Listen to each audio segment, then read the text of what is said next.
บ่มีผู้ใดสิเบิ่งเมื่อนั้นจังว่าดีจังไดบ่นี่พระอานนท์ย่างรีบไอ้ผ่านกุฏิเราไปเราก็เลี้ยวไปเห็นพอดีเราก็ได้ฮ้องใส่โอ้พระอานนท์บัดนี้ผู้ขาบัดนี้ค่อยบัดนี้เฮ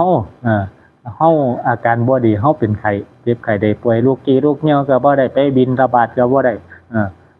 นอนแต่อยู่ในกุฏิว่าซั่นข้าวปลาอาหารก็บ่ได้ฉันว่าพาโน่นไป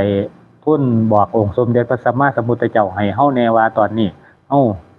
ไข้หนักเฮาป่วยเฮาก็อายุหลายแล้วไปไสมาไสก็บ่ได้ลูกกี้ลูกเหี่ยวก็บ่ได้ว่าซั่นไปหมดเลยว่าซั่นไปบอกไปทูลบอกองค์สมเด็จพระสัมมาสัมพุทธเจ้าให้เฮาแน่พาโน่นว่าซั่นเพื่อองค์สมเด็จพระสัมมาสัมพุทธเจ้าให้ยาดีเฮามาว่าซั่นให้พาโน่นได้ยินแล้วเราก็เอาเมื่อไปค้ำชิงเบิ่งโอ้ว่ามันกวนท่านมันเป็นตะกี้เขาดีแต่ว่าชิงคนมันไปยังสั่นอีกเรียบบาด